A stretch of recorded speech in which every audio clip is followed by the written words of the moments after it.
I'm a 5'6", 13-year-old female, and I have rather short, dusty brown hair and gray eyes. I've been told many times that I look much older than I am. I've been looked at by older people many times before. Now that you know this, I'll go on with my story. I'm the oldest of 5 kids, and every week my mom will go to Walmart for groceries. Well, last week she had brought me along, and our first stop was the shampoo aisle, and on the other side of the aisle was the hair dye.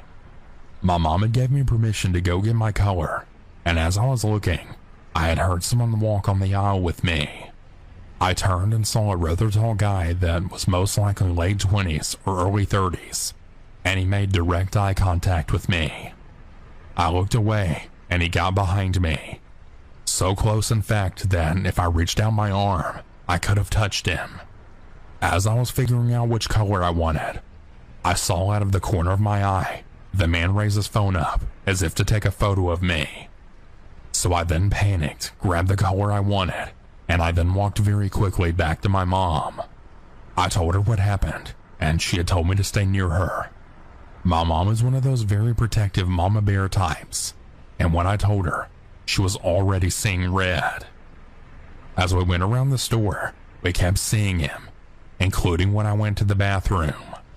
My mom had told me that he walked past the door and looked at her, then walked away. Whenever me or my mom would look at him, he would turn down a different aisle, and it had really caused our anxiety to raise. We got all of this stuff on the list as fast as possible, but once we got to the register, my mom realized that I grabbed the wrong milk brand. She didn't want me to go alone, but I told her that I would stay in a place with a lot of people.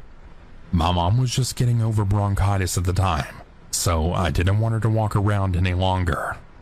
She agreed to let me go, and she told me to stay observant of my surroundings. I told her that I would, and I grabbed the milk and walked towards the freezers. I had stayed close to a family, but they had walked to a different direction. When I got to the freezers, I had then realized that I was now completely alone. As I was switching out the milk, I had then felt as if someone was behind me. I turned around, but I didn't see anyone.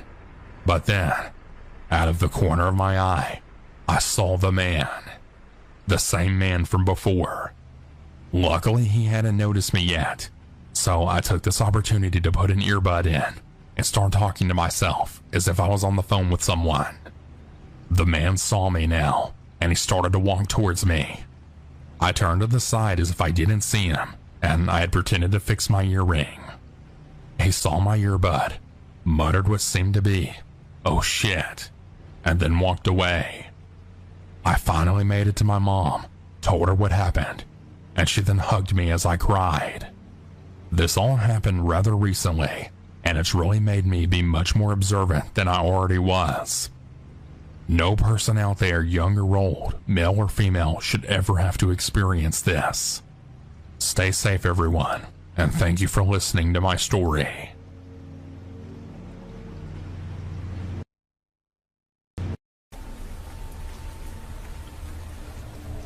This happened around late fall 2018. My parents had started traveling more for work, and every now and then I would stay at home alone in the house for about a week to watch over things. It was a quiet area, not rural, but not busy either. There were long stretches of road with only a few houses, and behind ours was a patch of trees that turned into a forest. I wasn't exactly fearless at my age. A year before, I had someone follow me while I was out running, and it stuck with me. Still, being at home usually felt fine. We had 2 large hunting dogs, and most of the neighbors kept to themselves, but looked out for anything unusual in the neighborhood. A few days before my parents left that time, someone mentioned a car being broken into a couple of streets over. It was enough to make me double-check the locks at night. My parents brushed it off, said stuff like that happens everywhere, and reminded me that we had security lights and dogs. On the 4th day of being home alone, I had to run out to grab some groceries. I went later than I should have, just before it got fully dark. The store wasn't far, so I walked, and I took the usual way back, cutting through a side street that connected to my neighborhood. On the way back, I noticed a man sitting on a bench. I didn't think much of it until I passed him and then heard footsteps behind me. At first, I assumed that he was just heading in the same direction as me. I just kept walking, trying to act normal, but I could feel him still following me. When I reached the corner near my house, I saw one of my neighbors outside taking out the trash. I walked straight towards him and said something random just to start a conversation. The footsteps behind me stopped. I glanced back quickly, and the man had already turned around, walking away fast. I told my parents later, and like usual, they told me I would be fine with the security lights and dogs. That night, I stayed downstairs with the dogs. Around midnight, everything was quiet. The dogs were lying near the couch, half asleep. I was on my phone when I heard something outside, a soft tap against the back window. A few minutes passed. Then there was another tap, this time from the side of the house.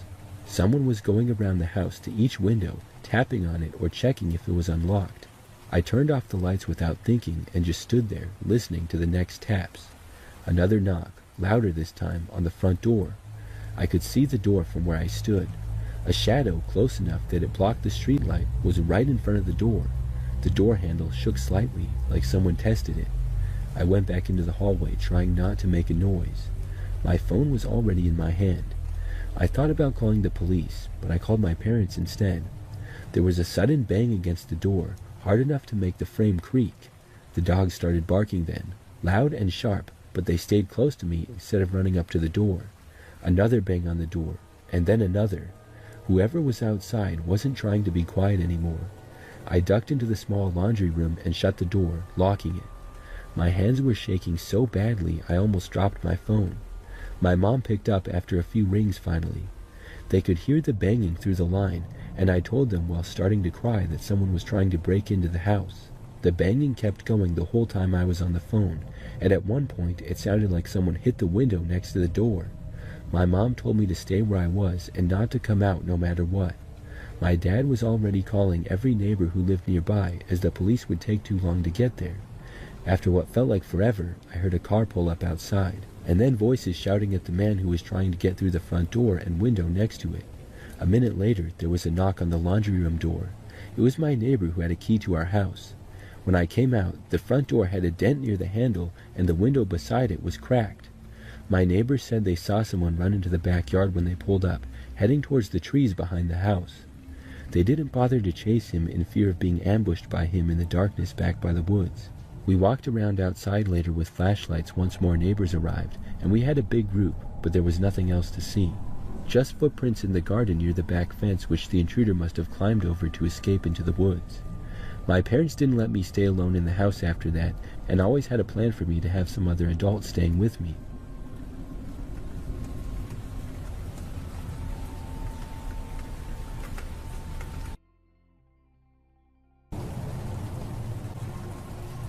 Some kids from my class for 1 year were lucky enough to get to go to Europe for a school field trip. We would be spending a few days and nights in France, and one of my good friends was on the trip with me, which made it even better. We weren't assigned to the same room for sleep though, which was the only downside of the trip. At the end of the first day, we were all assigned rooms and went our separate ways. My room was on the 3rd floor, and my friend's room was on the 2nd floor. On her floor, every room had a balcony with a sliding glass door, but mine didn't. I just had a small window that looked down at the row of balconies below. If I leaned a little, I could see her balcony clearly. At first, it was kind of funny. I had brought way too much candy, so I'd opened my window and tossed some down to her. A few nights later, I was having trouble falling asleep, and I went to go look out the window for a bit. Because we were staying in a busy city, I figured there would be something I could watch out the window. As I was looking out the window, I heard a sound coming from below me. So I opened my window to investigate because it sounded like it was right below me on one of the balconies. When I leaned out and looked down, there was someone standing on my friend's room balcony. They were wearing all black, and they were facing the glass door, leaning slightly forward like they were trying to see inside. I remember yelling down at them, saying something like, "Hey," or "What are you doing?" Upon looking up at me after I said something, the figure then stepped up onto the railing and jumped off the balcony down onto the ground level.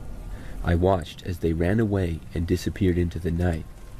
I stayed at the window for a decent while, waiting to see if they would come back. In the morning, I went down to my friend's room and told her everything. She listened, but she didn't react the way I expected. She just nodded and said that she thought she had seen someone too, but assumed it was her sleep paralysis. We went onto her balcony to check it out, and upon re-entering her room, we realized that the lock on the sliding door wasn't working. Unsure if it had been busted somehow or if it just didn't catch, we ended up putting a chair in front of the handle and leaving it there for the last night that we would be staying there. Whenever I woke up in my sleep that next night, I went to look out the window at my friend's balcony just in case. Outside of that incident, it was a great school trip, and I'm so glad that I caught the intruder in the act of breaking into my friend's room.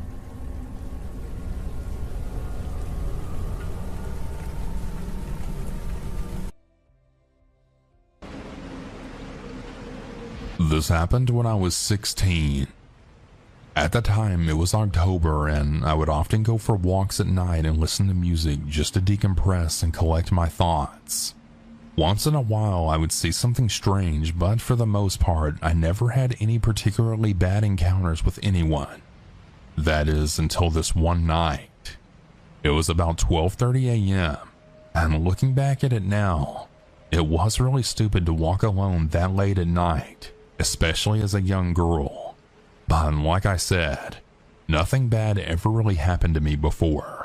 I remember I was walking to the park in my neighborhood to swing on the swings because that park has a very pretty view of the city. However, as I was walking there, I got a very bad instinct.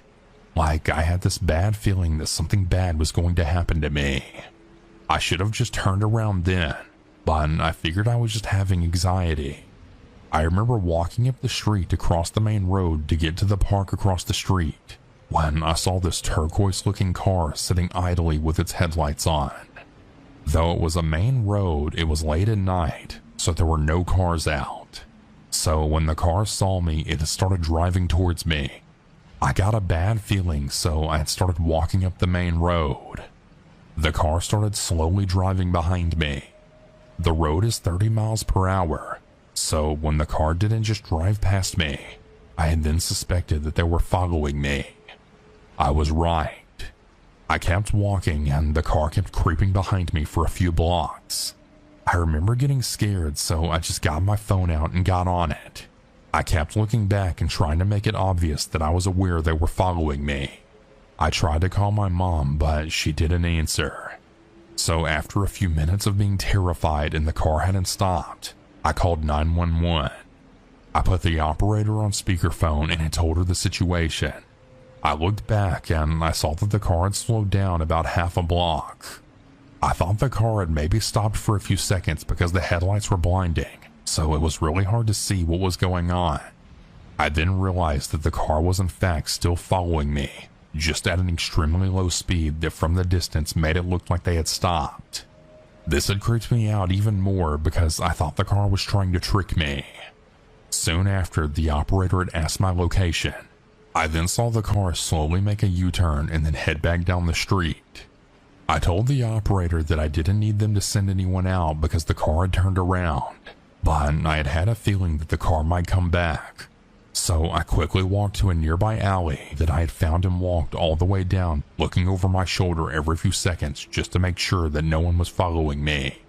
I hid for about 20 minutes behind a dumpster on the side of the alley. I made sure I was out of view from anyone passing by the said alley. After about 20 minutes, I had decided to get up and leave. As I was leaving the alley, I had heard a male voice then yell out, "Hey!" I then ran out of the alley, only to find that at the end, parked in the front of the alley, was the same car that had been following me. The car was sitting with its lights on. I decided that it wasn't worth risking going back up the alley, so I had decided to just run right past the car. I held my phone out and had faked a phone call saying that I'd be home shortly. I was about 30 seconds away from my house, so I just booked it the whole rest of the way. I didn't even check behind me. I just ran. I got home safely, but I was left with a lot of questions. I thought that I was safe waiting in that alley. I didn't think anyone had seen me hiding, but I guess I was wrong. The whole experience had me really shaken up. I hope by submitting this story it'll really encourage more people to be more careful about walking alone at night, as well as always be wary of your surroundings, because I really thought I was safe by myself, but I was wrong.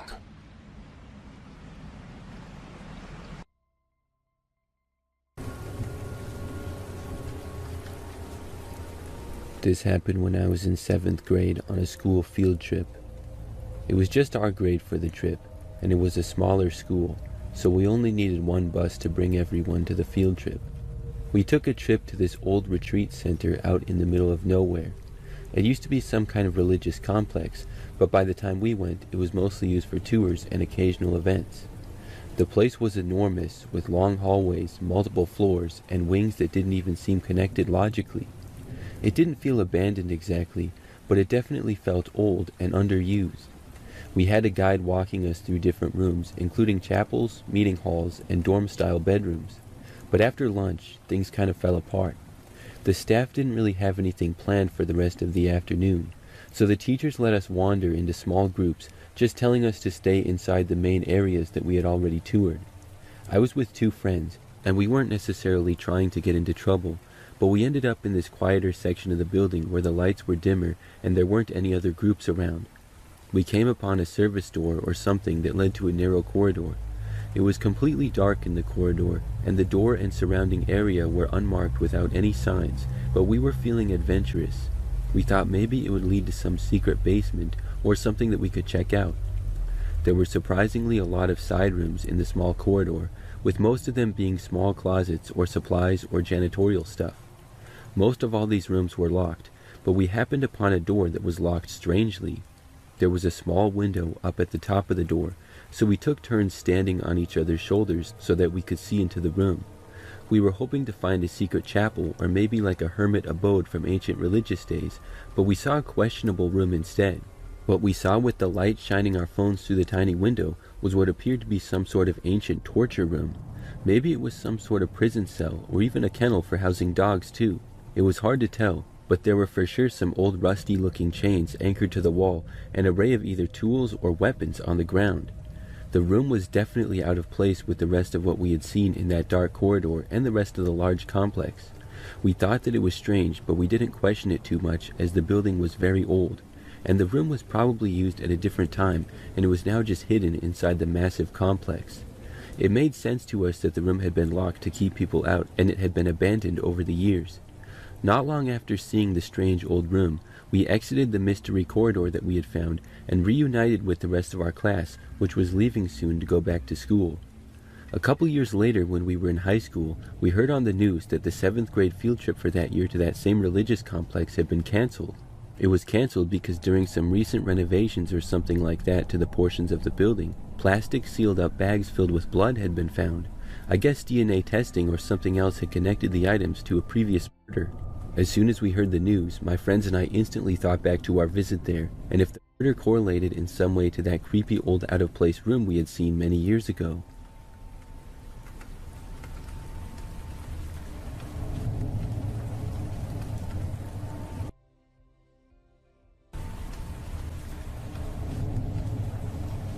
This story happened to my mother when she was in her mid-20s, sometime around 1979 or so, just a few years before she married my dad. She was living with a friend in an apartment on a shady street in Jackson, Mississippi. Her roommate was a musician, but she was out of town for the weekend and not expected to be back until the next day on Monday.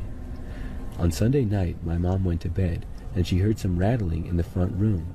She then heard the front door open. She thought that her roommate was back. However, as seconds went by, she wondered why her roommate didn't turn on the light and why she didn't say, "I'm back." Then, as she heard things moving around in the front room, she realized that she was in desperate trouble. There was one room between her and where the burglar was. There was a back door behind my mom near the kitchen, but it's always kept locked, and she didn't have a key. Being a religious person, she began to pray. Her mind became clear, and she thought the best thing to do would be to remain still and quiet. Maybe after he got the money out of her purse, he would leave. Still praying, my mom snuggled down into the pillow, but she was so frightened that she was shaking all over. She opened one eye to see the figure of a tall, dark man coming through the doorway. He was quite tall. She knew that he had to be over 6'4", because her fiancé was that height, and this guy was taller than that when he came through the door.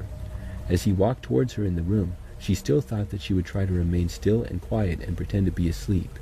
He stood at the foot of her bed and looked down at her, tilting his head from side to side as if trying to see her face. She decided that this could possibly be her last few minutes on earth. She cried out to God and said, "Father, father, father," and screamed as loudly as she could. When she stopped screaming, she realized that the huge man had walked back out through the front room and out the front door, closing the door behind him. My mom locked the door, turned on the lights, and realized that it was not a dream. Later, she called the police and made a report on the incident. It turns out the guy who broke in got less than $10 from her purse. They asked her to identify him through small pictures which showed only faces. Not having seen his face very clearly, she could not identify him, as they all seemed very much alike. She finally chose one of them. The detective had been a teaching assistant at the University of Southern Mississippi where my mom took classes, so she knew him. He looked rather disappointed at the picture she chose and said, "I wish you should have chose the man right there," pointing at another man. "He's 6'6" and was just paroled last week. He lives 2 streets down." How could she have identified him if he was not shown to her lineup, but only a small picture of his face? Nothing more came from the incident or the police report. The next week, my mom read about a similar incident several blocks away. However, the woman did not survive, and they found her body on the lawn the next day. My mom stayed with another friend for several weeks. Even though her roommate was back, she didn't feel safe there for the time being. Some friends were critical of how she handled the incident, some saying, "I don't think I would have screamed," and other stuff like that. One friend said, "Don't you see what happened when you called out 'Father, Father'? He thought there was someone else there in the house with you, causing him to leave in a hurry." That's the story of how our Heavenly Father protected my mom that night over 40 years ago.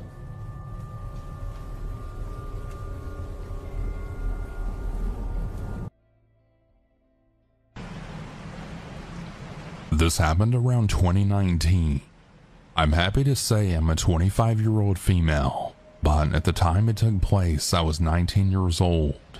A little backstory is I live in Queens, New York, in a very populated area. I always used to walk from my house to the gym and blast music on my headphones all the time. It's like a 45-minute walk, and I was never scared. I always used to do it. Besides, there's so many people around that what's the worst that can really happen? Or so I thought. Now on to the story. I was on my way back home from the gym. For some reason, I had heard a voice in my head telling me to turn back and that I was in danger over and over. I had my headphones on and I had decided to listen to completely silence my music. I then decided to look behind me, and I had seen a white male with a blue t-shirt and dark jeans and black and white Converse shoes. I honestly don't know how to explain it, but the look he had while he was staring at me from behind wasn't a perverted way, but more of a psychopath. I wouldn't know how to explain it, but it wasn't anything flirty at all. And besides, even if it was, I would have never put myself in that situation. After I noticed he was following me, every time I stopped, he stopped. As well as every time I walked, he walked. And he had me like that for a good 4 blocks. That is until I then saw a fire hydrant, and I decided to sit on top of it and smoke a cigarette to think and relax and just see if he would pass me. Well, turns out he didn't. And with me being so stressed out, I had never paid attention to the store in front of me that had a clear glass door. And there was a guy inside with his bike speaking to someone on the phone. Please remember him, as this is really important in the story. Well, I threw half my cigarette, and I decided to go in the grocery store and then get a water bottle, just so the store attendant won't think I'm weird and just standing inside the store. I went and grabbed the water bottle and paid the store attendant. And as soon as he saw me, he had noticed my face that I was in distress. And mind you, my hands were also shaking as I had handed the cash to the clerk, because I mean, who knows what this freak wanted to do to me. The store clerk then asked me what was wrong, and I had told him a guy is following me. He then asked me who it was so he could check the cameras. Lo and behold, King Psycho was standing next door. Maybe like a minute passes by, and remember when I said the door had a clear glass door? Next thing you know, he had pressed his face right against the door with his 2 hands, and we then made eye contact.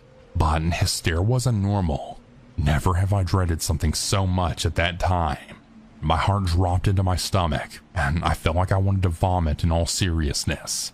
Thank God the guy never entered the store. I probably stayed in the store for about 15 to 20 minutes when the store clerk then told me, "He's gone now, you're safe." I was so scared to go outside though because I had like a 15-minute walk home, and who knows if he had crossed the street and was planning to hunt me that way. I'd opened the door and looked from left to right and across the street. I had 1 foot in the store and 1 foot out the store. I honestly didn't even want to leave at that point still. So remember when I said there was this guy who was on the phone and had his bike next to him? Well, he wasn't on the phone anymore.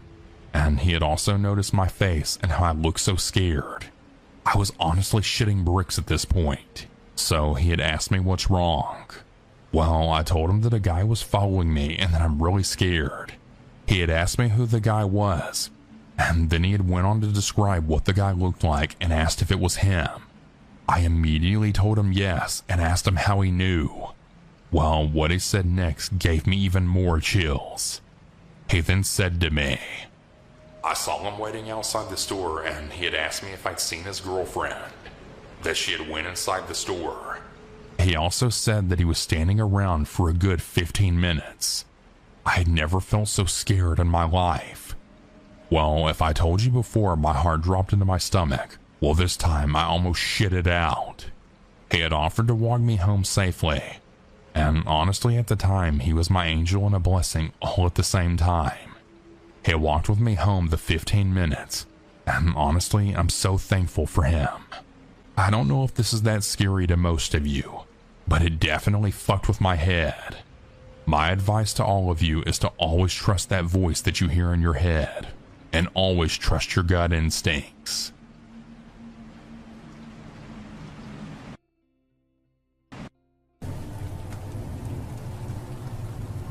This was a great number of years ago in the early 1990s. We went away for the weekend on a school field trip to a camp retreat setting out in the woods. This was my first time actually being selected to go. I was the class clown back in the day, often performing pranks on other classmates and teachers. But that specific year I was on my best behavior, and this was my reward. My pranking days were behind me. Our teacher, who was one of the chaperones for the trip, was a man who I will call Mr. Adams. He was very well known around the community for always organizing charity events to raise funds for the school and various other charities. Back in the 90s, it wasn't uncommon for parent-teacher chaperones to sleep in the same room as a group of kids. There was generally one adult per room of kids to keep them in line and to keep the kids out of trouble. For that trip, Mr. Adams was the chaperone for my room. The school trip I spent with him was a ton of fun, and he really kept us all motivated for the activities that we took part in at the camp. On the first night, however, I noticed that he'd gotten up from his bed on numerous occasions. I assumed it was due to other kids misbehaving in the other rooms. Nothing happened to me at all that night, but the next day my friend, who was also in our room, had dared me to perform a prank on the teacher. I told him my pranking days were over, but after some constant gestures from my friend, I decided to perform one last prank. Mr. Adams had left the room that night once again. He was gone for a while. We had taken some sellotape earlier that day when he'd left the room that night. We had literally made a web out of the tape for him to walk into when he entered the door. We'd waited a long time for him to enter, and I found it a struggle not to fall asleep. I had just started to doze off, when suddenly he entered the room, reacting to walking into the tape. He knew instantly it was me. My friends and I were hysterical, and we were lucky that he saw the funny side too. However, he'd said to me, "You're lucky this isn't the 70s, because I would have canned you and I would have enjoyed it too," and then he laughed. Nothing happened to me at all from that trip, but it wasn't until 4 years later that it came out that Mr. Adams was a predator. He'd been arrested, and his arrest made the headlines in our hometown. He had 44 cases towards children, mostly girls, against his name. 2 of the incidents actually happened during that one trip that I'd been on, and I felt terrible when I heard it. We were boys, so I wondered if that meant we were relatively safe from his abuse, but with the prank we played on him that one night, we could have triggered him or something. He had also been charged for attempted murder, as he tried to kill a victim who had threatened to report him. He'd done so much for the community, but all that he had done was just a way to gain trust so that he could get away with all his crimes for years. He was arrested for many years and eventually ended up dying in prison.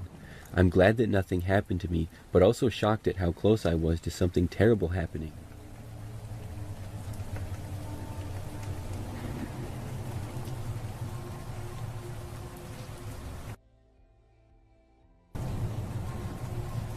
My coworker, who was also my best friend, had just bought a new gaming PC and kept talking about it all week. I couldn't afford anything like that, so he offered to lend me his old setup. He said I could come by and grab it whenever since I had a key to his place. It was a little after 11 p.m. one night when I walked over to his apartment to grab it. That night my friend was still working for one more hour. He lived in the next building over, maybe a 3-minute walk. When I got to his place, the door was unlocked already. He did have a bit of a bad habit of not locking the door when he left, so I assumed he had done that yet again. I went into the living room where his gaming computer was set up so I could grab the old PC. When I entered the living room, I saw an older man was sitting in the recliner just reading a book. He looked strange, but he didn't look like a drifter. No one else had a key to my friend's place, so I knew right away this guy didn't belong. His eyes had this crazy look that I will never forget, like they were detached from reality. He turned to look at me, and I felt my blood go cold. He just smiled at me and closed the book. He stared at me like that for a few seconds before standing up and opening his arms out like he wanted a hug. I totally forgot about the PC, and I just sprinted out the door back towards my apartment after he started coming towards me for a hug. When I got back to my place, I called 911, and I stayed on the line with the dispatcher as they told me to lock myself in my room. Not long after, I heard a knock on my door for a few seconds before nothing. My bed is in the middle of my room, and the head of my bed is right underneath a window on ground level. I stupidly sat up against the window, wanting to see my whole room. I had my pocket knife with me, and I was holding it tightly in my hands as I sat in panicked silence. Suddenly, directly behind me, I heard a loud crashing noise as the crazy man broke my window from my backyard. I felt his arm then wrap around my neck as he started dragging me through my broken window, the shards of glass cutting into my skin. I slashed and stabbed my knife behind me blindly, and I heard the man curse in pain as his grip loosened. I stabbed his arm a couple times before wriggling myself from his grasp. Thankfully, the police arrived quickly, and they managed to get there as he was still dealing with the pain from the stab wounds in his arm, and the police managed to tackle him as he tried to run. The man was cuffed and placed in a patrol car, and I was taken to the hospital for the injuries I sustained from the glass on my window. The man didn't talk much at all before going to jail, and he said nothing useful. Neither me nor my best friend knew the man, but we assumed that he was there waiting for my friend to come home, and had his plan screwed up by me going to get the gaming computer.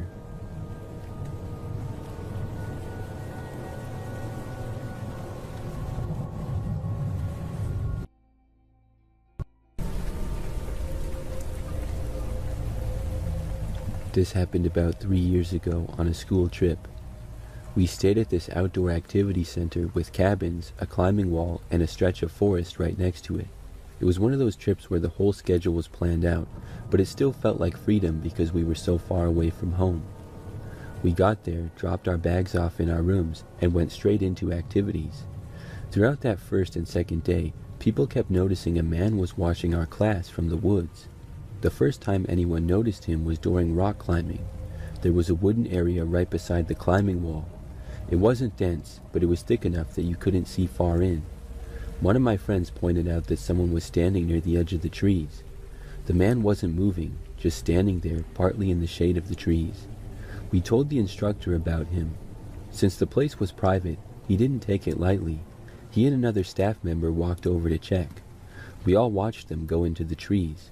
It took a few minutes, but they came back saying that no one was there. They even joked that maybe we were just trying to get out of climbing. After that, things went back to normal for a bit, but people kept glancing at the forest.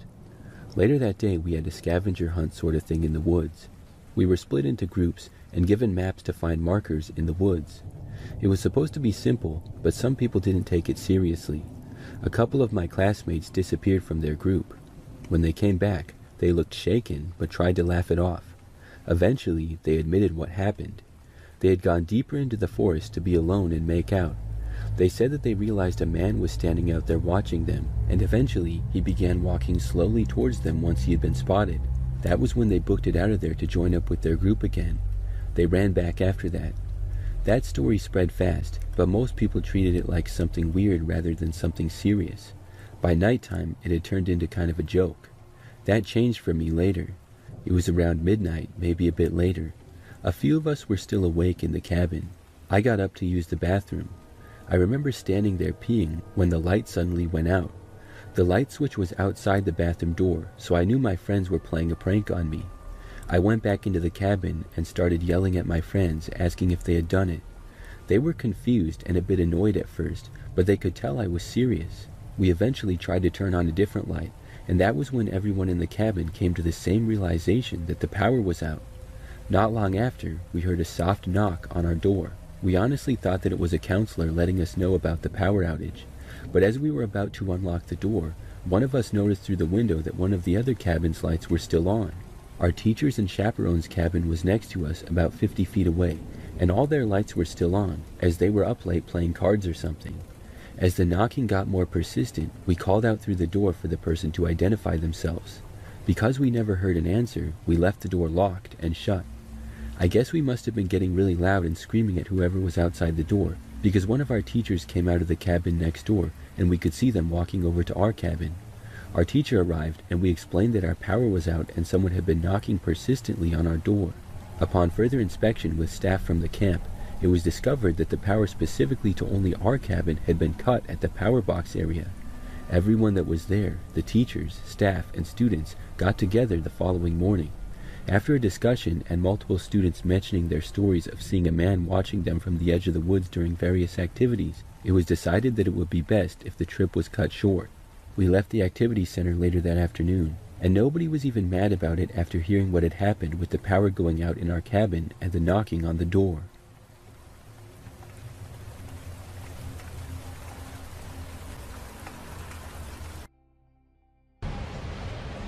My name is Haley, and I was searching for some sort of flat to move into right after I graduated university.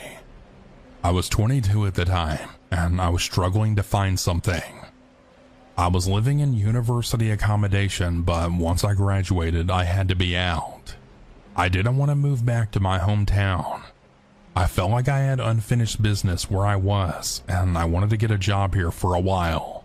I decided to check Facebook groups, and like I said, it was really difficult to find anything. I knew I'd need to have roommates, but I didn't feel great about my options. There were lots of groups of guys wanting another roommate, and as a female, I just thought, hell no. I ended up desperate though as graduation approached, and I found an older man who was seeking a roommate. He claimed to have moved to this area after a divorce from abroad, but that he was originally from up north in England. Now, for anyone unaware, Northerners here tend to bond together, at least in my personal experience.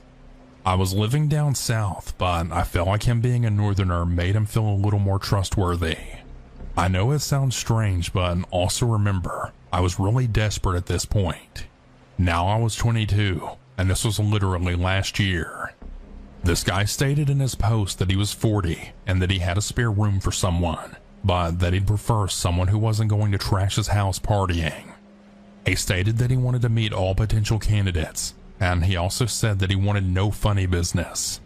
I thought it was worth a shot because I was becoming dangerously close to having nowhere to go but back home, and I thought he seemed like a chill older guy, and I figured we would stay out of each other's way if I was chosen.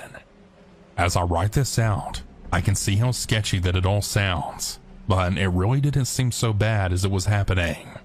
Anyway, I messaged him and he seemed harmless. He said to give him a few weeks and he'd get back to me. I thought that this probably meant that he didn't want someone my age, so I just accepted defeat but said okay. However, he did end up messaging me back only a week later, asking if I'd like to meet up at his house to do a tour. I said yes, and we arranged a date and time. When we met, the man was standing outside the house and greeted me. I went alone because I wanted to be a grown-up and not rely on others. I told people where I was and they had the address. They knew that if I didn't check in to come to the house and call the police. The man had told me that we'd both pay rent, but as we stepped inside, he told me that he actually had a mortgage but wanted a roommate, so would actually rather the roommate just pay for their own food and such. It felt weird that he lied about things, but honestly that would work out cheaper for me. And as he explained how it would be good for me to not waste my money on rent paying someone else's bills for them, the more that I found myself agreeing with him. I mean, he definitely had a point. He then showed me the downstairs. It was a big house. Living room, downstairs bathroom, kitchen. The dining room was attached to the living room, and there was a games room. I remember thinking, wow, I've hit the jackpot here. He told me there were 2 bedrooms, but when he went to show me the upstairs, I then suddenly didn't want to go up there. I don't know. I guess I just felt a bit vulnerable entering a bedroom with him on my own. I said this and he sort of laughed at me. He said it was fine because my room wasn't up there anyway. Well, if my bedroom wasn't up there, then where was it? And why go to show me up there? This is where it gets really strange. He told me that my room was in a basement, enterable from the outside. Now, in England, basements aren't very common. Most houses, I'd say, don't really have them for various reasons. He went on to explain that he had it converted to get a bed in there. This sounded odd to me. Doesn't that sort of thing take up a lot of time? This man was a divorcee just back from abroad barely 6 months ago. It just seemed pretty random that he would have had this done in such a short space of time. But what did I know? My degree is in politics, not architecture. Anyways, he led me outside and round to the side. I hadn't noticed it before, but there were some steps leading down to the basement. He opened the door and then gestured for me to go inside. I approached the door, but I felt really uncomfortable for some reason. I don't know why exactly. I could see it was really dark inside, and it was a bit chilly feeling. I asked him if there was a light, and he said, "Yeah, just go inside and hit the wall." That was a weird way to phrase it, I thought. I backed up a little, and I said it looked good to me. I tried to start walking up the stairs backwards, holding the crusty black railing, but the man then told me, "You haven't even been inside yet." I kept walking backwards and then said something about not needing to look right in, that I could see that it was fine. I then said that I felt too cold and that I didn't need to go right inside the room. The man watched me as I walked up the steps, and then when I reached the top, he grinned at me, flashing all of his teeth. Sure, was all that he said, in an eerily calm kind of way. It was just creepy. He closed the door and locked it, and then made his way up the steps as well. I walked far away to create distance, and he asked if I wanted to come into the house to talk some more. I said no and that I better get going, but that I loved the house and I was really looking forward to hearing from him again. He grinned at me, and he held out his hand for me to shake it. I shook it nervously, scared that he'd do something, but he never did. I walked off, but just before I was out of sight, something had told me to turn around, and I noticed that he was watching me as I walked away. I felt chills, and as soon as I got home, I blocked him on Facebook. I now see just how reckless I was going to this guy's house, for even considering him in the first place. But you live and you learn. I didn't move there, but I did find somewhere to go. I ended up moving in with 2 guys and a girl. It lasted a year, and then I needed to find something else. Well, I haven't been able to, so it looks like I'm moving back to my hometown. Then I'll just have to figure out what I'm doing when I get back there. I'll just have to live with my family until I figure out what I'm doing.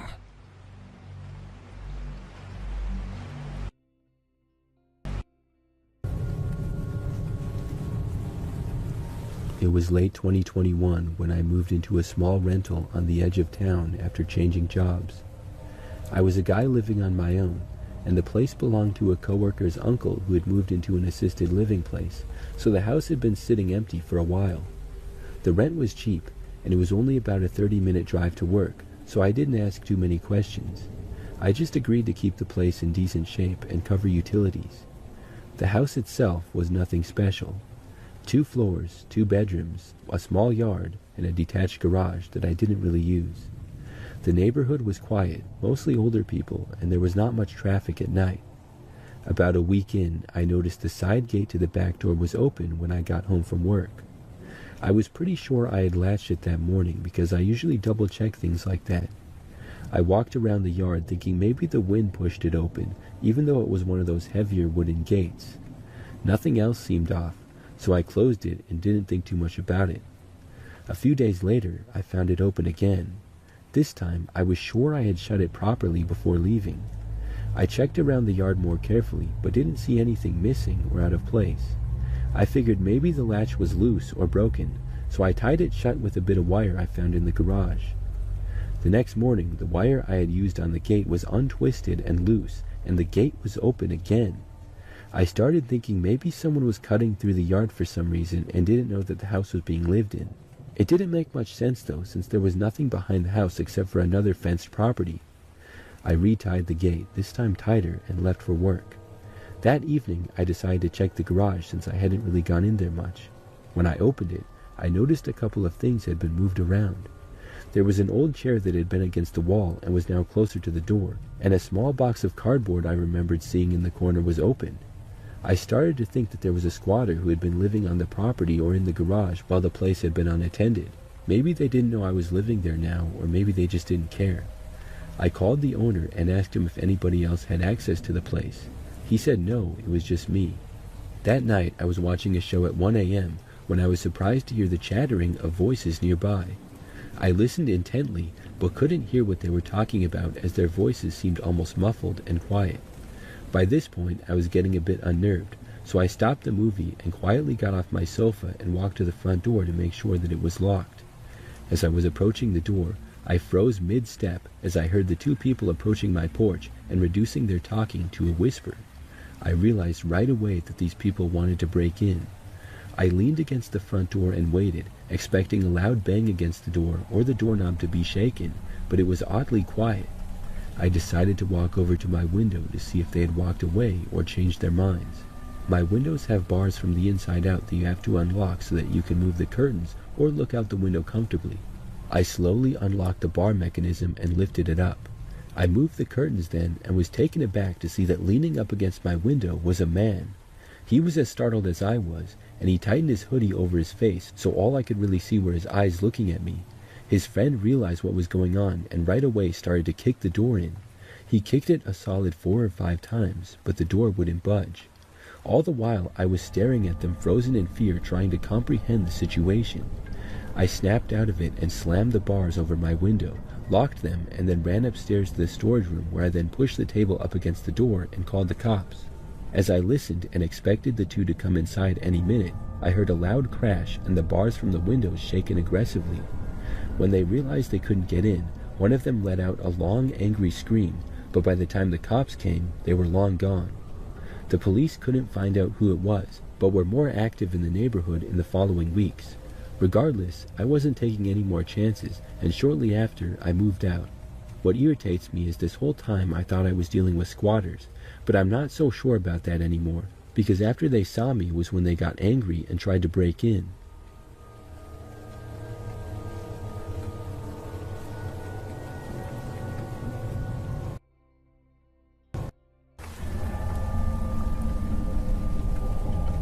This happened on a school trip to 2 of my girlfriends and I when we were 15 and 16 years old. Some students and teachers went to Italy, and the trip itself was alright, but being the dumb teenagers we were, we decided to push the boundaries. Our school had booked us into an average hotel, low budget. So one night, 2 of my friends asked me if I wanted to sneak out with them during the night and go to a beach nearby. I'm generally quite sensible, but they kept persuading me until I finally gave in. We waited until about 1 a.m., messaged each other when to leave our rooms, and met in the hallway. It was only the 3 of us, and we didn't want anyone else to know, as they might snitch on us. The teachers were sleeping in rooms opposite ours, so we had to be quiet as to not get caught. I can remember still how worried I was that we would get caught and they would call my parents. But we were successful and snuck our way down to the lobby. For whatever reason, no one was at the front desk, so we hurried through the lobby and out the front door, not waiting around to get caught. None of us knew Italian, so this was possibly one of the dumbest things we could have done. We walked for about 2 miles down to the beach, all smug that we had actually managed to pull off our plan. The streets were completely empty, not surprising considering it was 1 o'clock in the morning, but it didn't stop that anxious feeling in the back of my mind. I knew what we were doing could get us in so much trouble if we were caught. We had to walk down hundreds of steps in order to actually get to the beach. The beach was really quite beautiful. It was a full moon that night, so the beach was lit up in a beautiful soft light. We had the whole place to ourselves. We messed around for 10 minutes or so, and then my friends said that they wanted to go into the sea. I was adamant that I wasn't going in, despite their protests, so they told me to keep an eye on their stuff. We had only brought a few jackets and our phones. They rolled up their pants and went knee-deep into the sea. I started filming them and taking pictures. The others would be so jealous, I remember thinking, just wait till they saw the photos. They spent about 5 minutes splashing around in the cold sea before coming back onto the beach and started stripping off more. I couldn't believe it. They wanted to go swimming, and the water was fairly cold too. They had the genius idea to go in their underwear. I couldn't stop laughing at this point, but looking back at it, I should have persuaded them not to. I didn't understand that swimming at night could be dangerous, especially in an area you never swam in before. They were screaming and giggling in the freezing water, and I stood on the shore laughing and filming them. While filming and guarding their things, I got this eerie feeling of being watched. I could only chalk it up to instinct. Naturally, I put my guard up and looked around. I'm so glad I did, because I saw 2 men were sitting maybe 30 meters from us in the dark. I can't be sure as I only noticed them for a second before turning back around, but it looked like one of the men was holding his phone up, filming us. I saw them once and it was a quick glance, because I didn't want them to realize that I had seen them. I had a bad feeling and I called out to both of my friends in the water. They must have noticed the tone of my voice was completely shaken despite my best efforts to be discreet. They walked up the sand towards me, dripping wet and freezing cold. I told them 2 men were sitting behind us, watching us. I'd never seen them so scared after they realized. That's when the gravity of our situation hit us. No one knew we were there at the beach. As far as everyone else was concerned, we were fast asleep in our hotel rooms. These men could halt us and probably take us without anybody knowing for multiple hours. I whispered to my friends that we needed to leave right away. I told them not to bother getting dressed, just grab their stuff and leave as inconspicuously as possible. They agreed with no hesitation. At this point, I was really worried that the men must have known that we saw them despite our best efforts to appear nonchalant. As we approached the steps, I took a quick glance behind us. The men were now slowly walking towards us. Fight or flight kicked in, and I shouted at my friends to run. Barefoot and soaked, they scrambled up the steps as quickly as they could. We kept pushing, but I didn't want to look behind me in fear of tripping over a step. We didn't stop once we reached the top of the steps and onto the pavement. We were running on pure adrenaline at this point. I looked down to see both my friends' feet were bloody, but they didn't stop. We didn't stop running until the hotel was in sight. I turned around again, and to my relief, I couldn't see the men.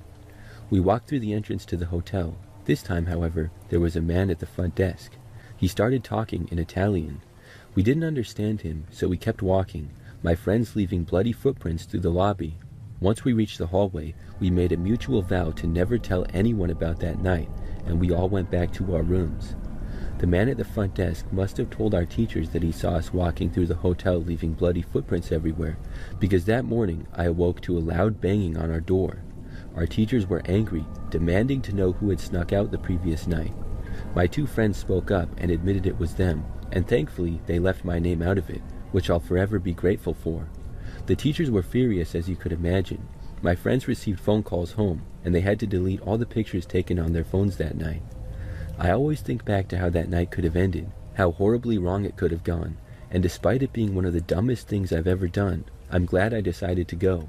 It terrifies me to think what could have happened if I hadn't been there, and if it was my 2 friends alone together out on the sea with those men on the beach.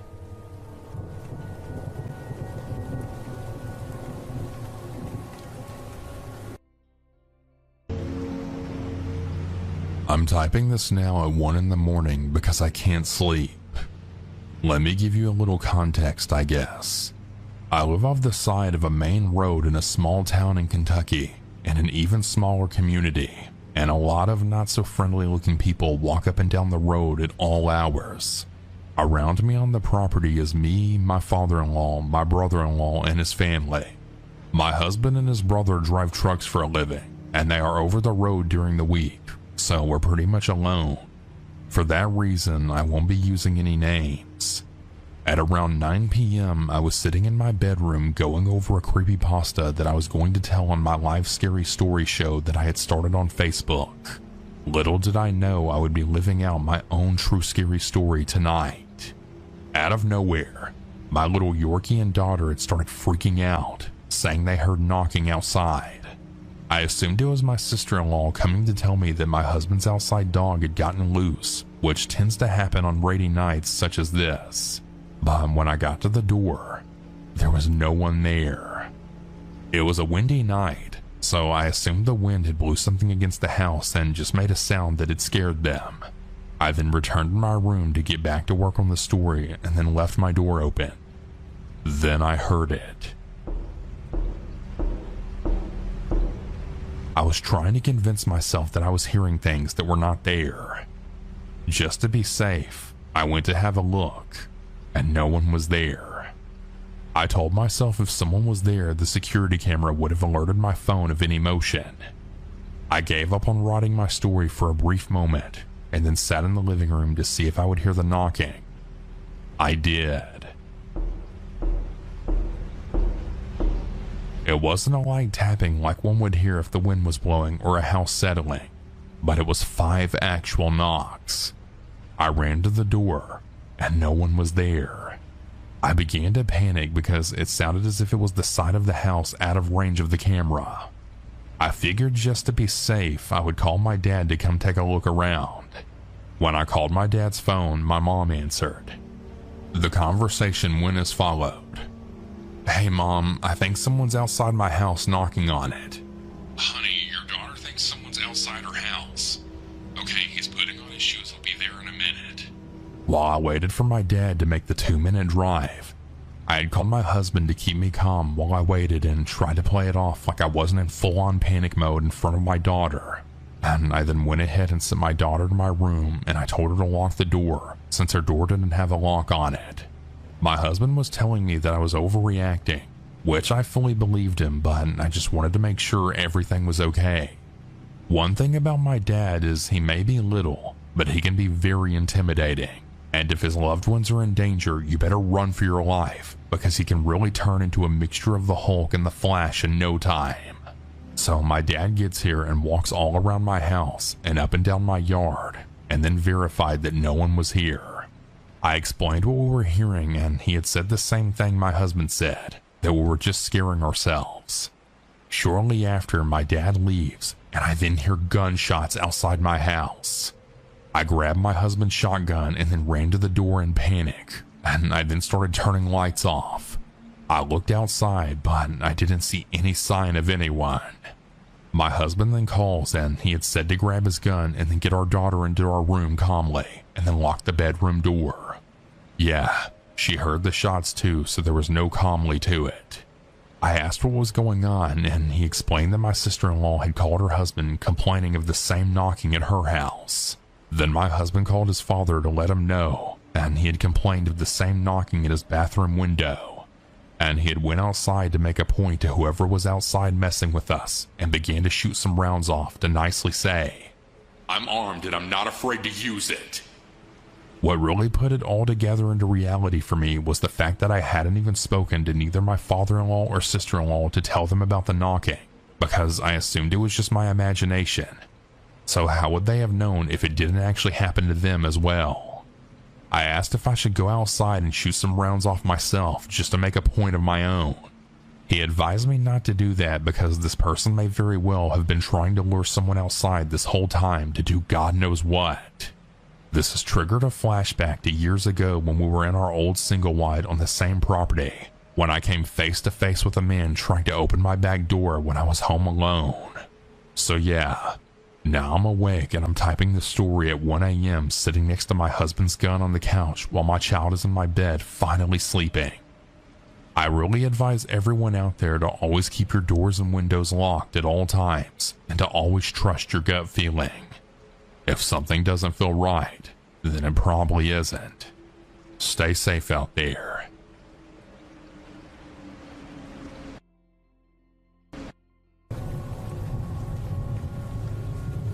This is one of my only scary experiences. It happened when I was 13 or 14. I was on vacation in England with my parents, my uncle, and his then girlfriend.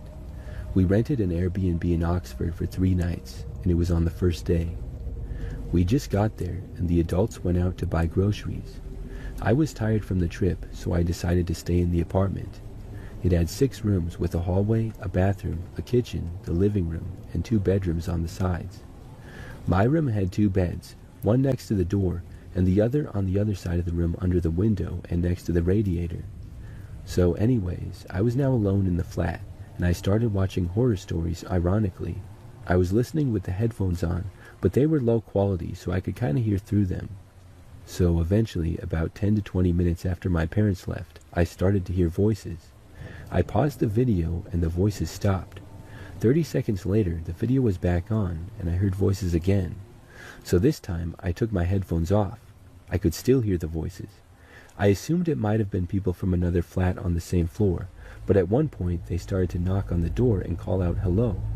I was alone, I was 14 years old, and I had just watched 2 compilations of horror stories in a row. There was no way I was going to answer the door, even if it was my door being knocked on. I put the video back on, but I was uneasy, so I wasn't really listening. Instead, I was focusing on the voices. Not a minute later, I heard the front door open. It couldn't be my parents. We're not native English speakers, and that accent was too good to be theirs. Even if they were playing a prank on me, it was not their voices. So I did what any reasonable paranoid 14-year-old would have done in this scenario. I grabbed my stuff that was on the bed, my phone and my daggers, since I had one that I would always take with me on trips. I hid behind the bed in a small little area between the mattress and the wall near the radiator. Then I called my dad in tears, panicked, and whisper shouting so that he would hear me, but the intruder wouldn't know that there was someone in the apartment. Meanwhile, the intruder was opening every door and checking every room for some reason. My dad said he would be back in maybe 10 minutes, and he told me to stay hidden and quiet. Eventually, he hung up, but not 2 minutes after that, the person opened the door to my room, and I prayed that he would not walk straight towards me. And of course, with my legendary luck, he walked straight towards me. So I closed my eyes, breathed in, clutched my knife and phone, and got up, shaking. If I had to go down, I would go down fighting. When I faced him, I could just see the surprise on his face. He almost jumped when he saw me. I asked with a heavy French accent, "Who are you?" He had the audacity to answer that he was the owner of the apartment. I wasn't actually mad, I was just relieved that he was not someone trying to harm me. My dad got there like 1 minute later, during which the guy and I were still standing there, side-eyeing each other in awkward silence. I cried a lot while the guy almost cried and apologized over and over again. It turns out when we arrived, the boiler had died, and my parents called him to warn him, but managed to fix it after a while. The guy then came without warning them because he wanted to check the radiators. That's why he came straight towards me when he walked into the room I was in, because I was hiding right next to the radiator. But all is well that ends well, and now it's a funny story.